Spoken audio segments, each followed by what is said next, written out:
The wayfinding landscape is changing, so welcome to Endpoint's new Wayfinding Xchange Podcast. We want to connect with digital and tech specialists to exchange knowledge of new technologies and wayfinding solutions. We want to shape the future of digital wayfinding through discussion, collaboration, and shared expertise. And this is why we have created this new podcast series. Enjoy the episode.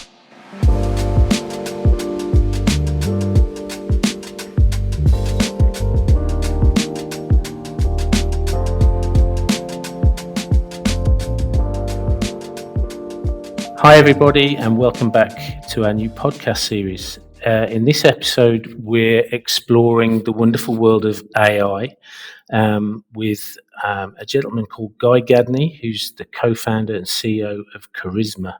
It's a really interesting technology and a little bit out there for us, but hopefully you'll enjoy it, and hopefully you'll share more about new technologies, especially around AI, VR, and how the world of real-time digital humans may impact wayfinding and experience design in the built environment. So I hope you enjoy it. Hello, Guy. Hello. Thanks for agreeing to do this. Pleasure. Great to meet you.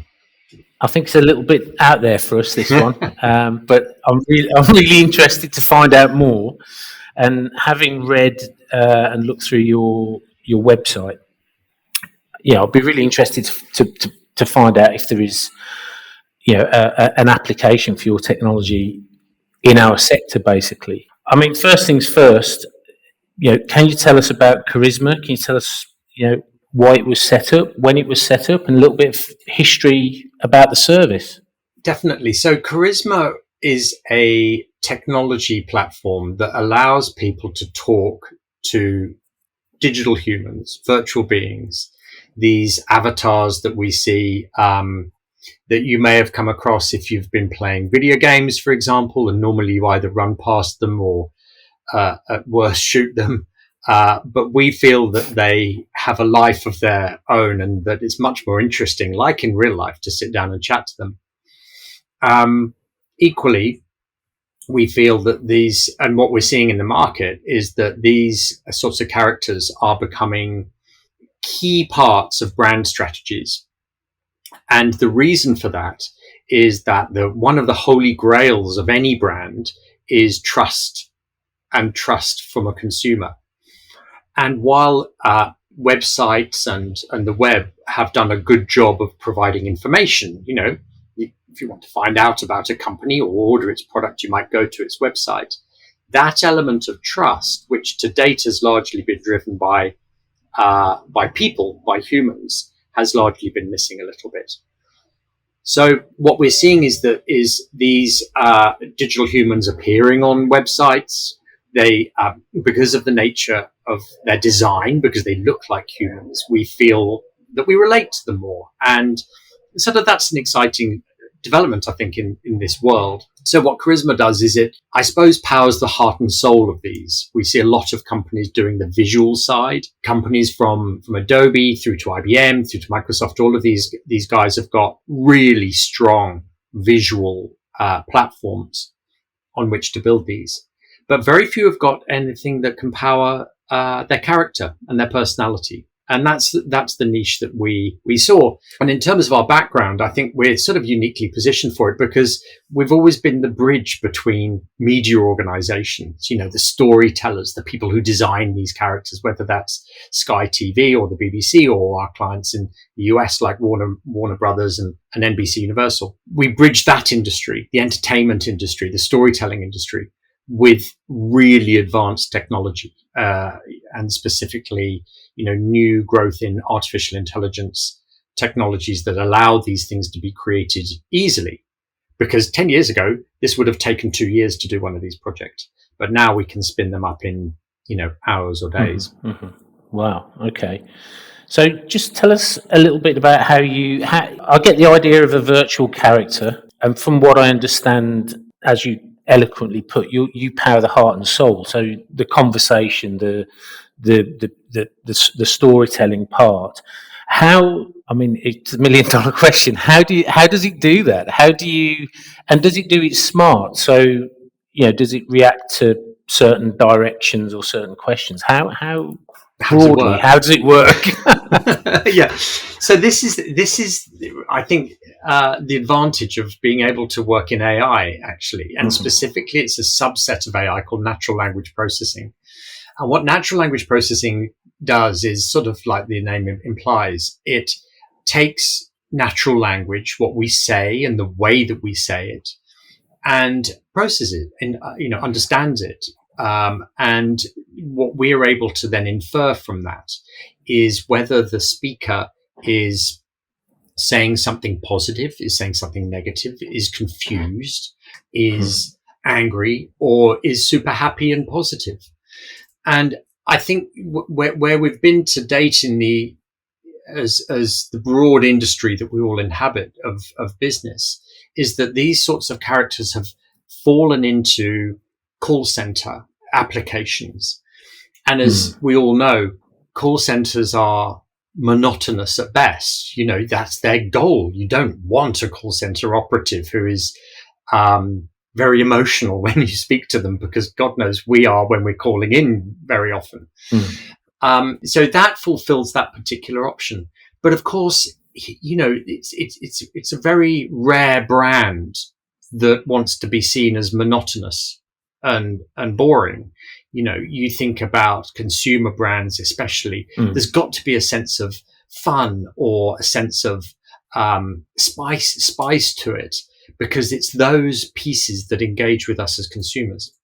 So what we do is that we're able to, I suppose, to listen, to understand, and then to reflect that experience that our consumers are having back to them through characters, and that makes that level of engagement much deeper.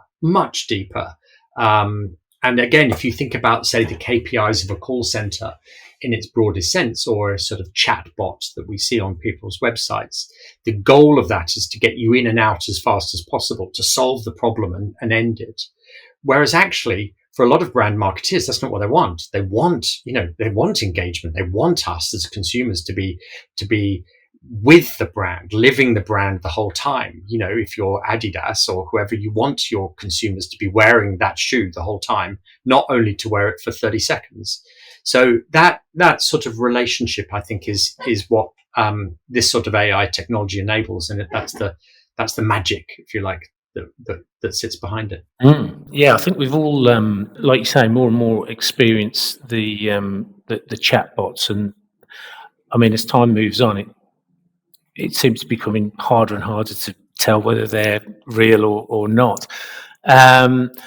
I guess so your main client sort of focus at the moment is the entertainment industry, the game industry, those sort of big markets. Is that where most of your time is spent at the moment? It is, yes, it is at the moment. I think it's a natural fit for us as a market segment, and the application of AI to the entertainment industries, we've long believed is huge. It's an enormous impact. And so the technology we've been building over the last few years has been built to address that. The flow-on effect is much like, NASA inventing, non-stick frying pans or whatever it may be, that sort of advanced technology then flows into other areas. So, for example, you look at a company like Epic Games that does Fortnite, and they recently launched their MetaHumans technology, which is incredibly photorealistic characters, which we've been playing with. And indeed, I've created one of myself, which is a strange experience. Whether it's a better me, I don't know. I hope not. So, that technology is then flowing back into business and into websites with partners that we work with to do that visual standpoint. So my sense is that, there's always been a place, as you say, for chatbots on websites, but actually I think we are skipping over that evolutionary point very rapidly into something that is more useful and makes those businesses relate more, I guess, more emotionally to their consumers. Yeah, yeah. I think that's what's piqued our interest when we came across you guys. The things you talk about, experience, trust, they're all qualities, and they're the same language that we speak to our clients, which is very much in the real world and the physical world, and not so much in the virtual world. But the same. The same things apply, and I guess you're taking the metaphor of the real world into the metaverse. And I just think, one of the reasons we set this podcast up is to see, these crazy new interesting technologies, actually do they feed back up to real life experiences, and is there some crossover? And from our perspective, in complex environments like say museums, say airports, hospitals, that human interaction in terms of a welcome experience, in terms of helping people find what they're looking for, especially when they're stressed. So again, sounds a lot like a call center or a chatbot, and obviously the pressure on headcount and cost in buildings. It seems like there's a potential. Could be some potential there for crossover into our sort of world. And I just wondered if any of your projects had manifested in a physical environment, for instance. I know airports I've seen in the past strange life-size cut-out humans that are talking to you with some instructions. It'd be great to explore the opportunity to whether, as you experience a building on your phone, whether there's any link-ups with, say, like a Google map, so you get AI speech that's telling you where to go rather than trying to follow the arrow or the little blue dot. Have you come across things like this, or have any of your clients asked you for things like this? Oh, yeah. So I think, you go into any Westfield anywhere in the world, and there are two places you can be oriented. You can be oriented around one of those sort of curved kiosks where someone's sitting there and, and do that. But from my own sort of experience walking through, it's the big screens people go up to. Those big sort of portrait style screens where you tap and you tap the name of the shop you want to go to, and it's going to dynamically generate the wayfinding map from that. So you can see really that there are two. I think this is something very interesting happening there. One is that from observational research, the first point of contact is the screen. If someone can't work out how to use the screen, then they default to the human. And I think that is a standard policy almost. In some ways, that screen, well, it is very two-dimensional because that's what it's trying to do very quickly. It's trying to get you in and out. But as we look more and more into wayfinding apps, especially, and how to make them more interesting, how to bring them to life a bit. Even now, when you load up one of your map software on your phone, there are a couple of options for you. You can see just the straight road, or you can see that little bright yellow car that sort of moves around and almost bobbles. So there's starting to be a bit of crossover between making these things very dry and making them a bit more fun to make them more entertaining. So I think that as we start to bring these characters in as welcome guides, I think we'll see a lot more engagement. Then you go up to the other end of the scale and you look at, say, the new ABBA holographic show that tours. That is that in essence, that is genius. Well, it is genius, but the ability effectively to replicate that experience an infinite quantity of times around the world simultaneously is what that allows. So it breaks it out of essentially one of the key, I suppose, components of live music, which is you're seeing the live person. But I think what that has shown is there is another way to do this that is fine. And probably, there might be some people listening to this who think, well, gosh, if I want to go and see ABBA, I want to see the real thing. Yeah, but you also listen to it.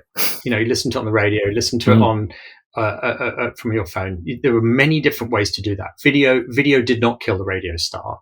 And indeed, what we're seeing with every medium that comes up is not that one is going to replace the other, but it is another extension of it. And for people who are passionate about that experience, and like I keep going back to that experience can be a brand. I mean, in essence, ABBA's a brand.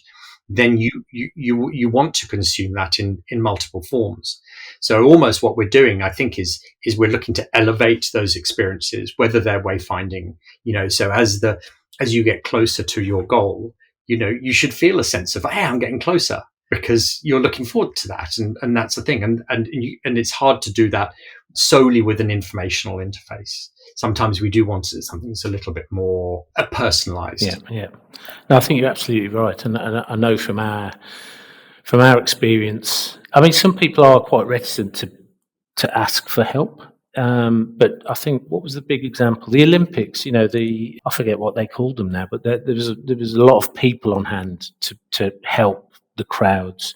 And, they were a massive success. They became, brand ambassadors as well as, human navigational tools. So, that human touch, be it real or very clever virtual, I think there's definitely a future. It's interesting you mentioned ABBA as well. Shameless plug that we worked on that project. I know. Thanks. But it's one of those things, you see. It's a wonderful example of technology crossing over, like you say, blurring those lines between live experience with the band and an experience with the music, and it's fascinating. For us, it was a similar problem of getting people from the nearest tube stop to the location and then through into their seats and being in the right place. And it's almost like you got this beautiful high-tech experience, and the experience of getting from Stratford to the stadium is still very much a fairly low-tech experience. The signs, but I think as we have these conversations, as the technology becomes more available, I think it's up to all of us to try and find where we can integrate these technologies into everyday experiences. So, hence what fabulous conversation. I mean, going back to the technology, and excuse my ignorance, because in a way, my son plays games. I've played some games, and there's a lot of bots and there's a lot of conversation within those virtual worlds that actually do direct you to the next stage, the next screen, tell you to go back, tell you to pick up weapons if you're playing Call of Duty. From a technology standpoint, however, I how big that environment is. I guess you get to certain points on the journey, and there's 1, 2, 3, maybe 4 decisions. So it makes it in some way, I'm guessing from a programming point of view, there's a limit, there's a ring around this environment that maybe helps from a logic point of view, that they can only do certain things at certain points within the game. In the real world, I guess there's infinitely more decisions, more choices. Is the AI technology smart enough to be able to cope with that? Does that make sense?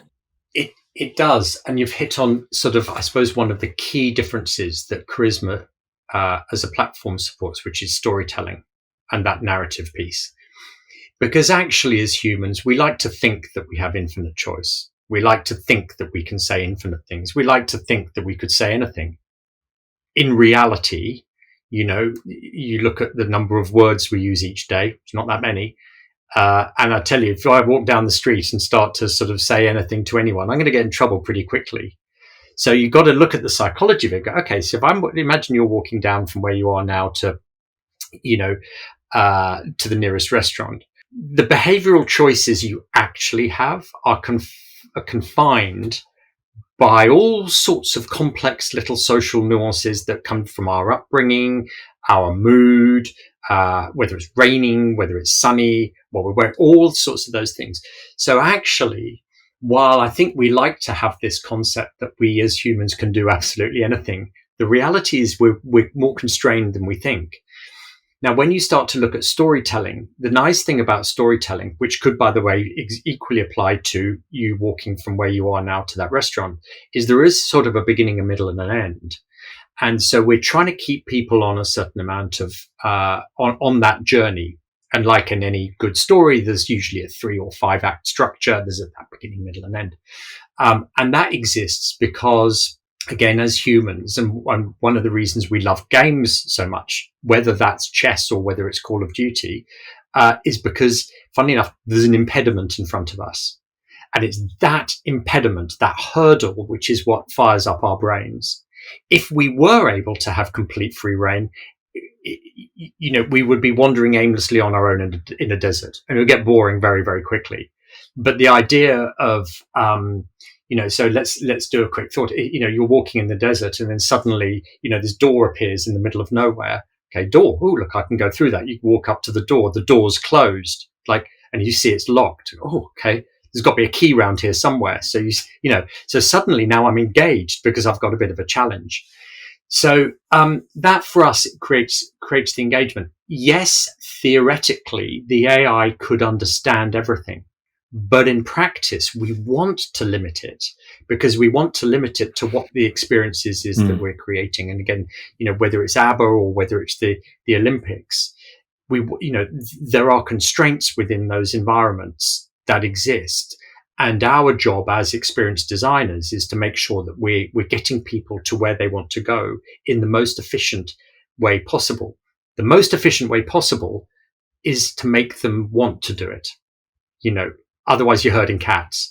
If you want someone to do it, then they're going to do it. They're going to do it faster. If you don't, and think about taking kids, holding their hand and dragging them to something they don't want to do, it's actually much more efficient to get them to want to do it in the first place, and then they'll run with you. So I think our, as I said really at the beginning, I think that our unique position is to understand the psychology of people management, both as individuals and on a more holistic way, and have technology applied to those experiences in such a way that they're enjoyable as well as informative. And AI is a pretty good way to do it because it does, as I said, this concept of natural language processing sort of for the first time allows these systems to understand, literally for us to speak. I sometimes say there were probably 3 points that in the last 5 years that were quite seismic for us. One was Alexa. When Alexa came on, we've got to, let's go back to pre-Alexa. Talking to a computer, my God, that was like 2001. It's like talking to hell. And now people don't talk about talking to hell. They talk about talking to Alexa or Siri. So that behavioral shift has happened enormously, and we're much more comfortable with it. Then I think, the metahumans was a big deal for us because suddenly the games industry was focused on characters and character design rather than just running through things. And then natural language processing and those sort of AI technologies have come through to support it. So it may seem like this is super future stuff, but actually a lot of it's already here. I mean, yeah, you're absolutely right. I thought I'd ask you a tricky one. Obviously, who was it now? Elon Musk, and he thinks AI is more dangerous than nuclear weapons. I think I've quoted him correctly. What are your thoughts on that, just to finish it off? I tell you what's interesting in the overly long career that I've had in this space. It's only been in the last 5 years that when I start to talk about AI, that ethics starts to come up in a question. And it comes up every time. And it's important. When we were building websites for companies, no one said, oh, well, what about the ethics of what you're doing? There was none of that. But with AI, there is. And it's right that there should be for many, many, many reasons. The one you cited is existential human wipeout, which is sort of should be number one on the list. Other ones can be bias, terrible bias. If you think about if you're a job seeker and the AI that sits behind LinkedIn is biased towards white males sitting in San Francisco, that's going to create an issue from someone who is not of that demographic. So there are significant ethical questions that AI in its broadest sense, brings up. The existential one is interesting, and it's I think it's a Elon Musk and many others are right to call it out. The question is, will it happen? And the thing is, when you ask a technical I experienced very early on that when you ask a technical person a question like, could it wipe out humanity? They're thinking in probabilities. So they will say yes, because the probability is greater than zero. Now that mathematically might be a probability of 0.00001%, but it's greater than zero. So therefore there is a probability that it could happen. And what that means, by the way, is that if you look at, there are many case studies, there are many sort of great social hypotheticals about this, which is, for example, if I had a self-driving car and I said, okay, the car, take me into the center of town safely. I want you to do it safely. Now, it might interpret that as drive slowly, or it might interpret that as shut down every other car that is anywhere, in the city. Take anyone who's had a criminal record and lock them up, and. So there are ways in which AI thinks, and I mean that in a technical sense, that potentially could create issues around it. Thankfully, there are a lot of people thinking about it, and as an industry, there's a lot of work going into research to make sure that it doesn't think like that. I worry slightly that some, Google DeepMind, for example, is often being trained on zero-sum games like Go or chess or, beating humans, where beating humans is seen as a success point. And and I'm not technical enough to know what the bigger picture is there, but I would have thought that training it on LA traffic systems or climate change models would be more effective as a way to train a system rather than on beating humans. That just worries me sort of as a construct. But look, it is a subject of many different people's research right now. And I suppose our approach, because we're deep in it, is very simple, which is think about it. Just think about what we are doing, where we're sourcing our data sets. So our, ethically sourced data sets is a thing. How we deploy it, thinking carefully about that, and passing that on to our clients. And the other thing I'd say, Gideon, to sort of finish this piece off, is we're asked for that by clients increasingly. They want to see our environmental policies. They want to see our ethics statements. Fortunately, we win awards for it, so we're good and we're solid on that base. But I think it is telling that those sorts of things are coming through. Yeah. I mean, I could probably sit and chat about this for another half an hour or so, but we try and keep this to sort of 25 minutes. So, I mean, if people want to get in touch with you, what's the best route? So, having said all that, what seems like quite an old school statement, which is our website is www.charisma.ai. But I do post quite a bit on LinkedIn because Excellent. I think there's a lot of debates that we like getting involved in. And we've got some, really good, challenging projects on the go at the moment, whether they are adaptations of 1950s sci-fi novels, which we're working on with John Wyndham's titles, or sort of more AI products that we'll be launching. Those are exciting coming up, but we're pretty open folks and transparent on the internet, so I'm quite easy to find. Well, it sounds like a fascinating area that you're involved in, and hopefully one day we might be able to find a way of working together. But thanks so much for your time. And if anyone wants to get in touch with Guy, it's charisma.ai. So thanks very much. We'll speak again. Pleasure. Thank you so much. Cheers. Thanks a lot.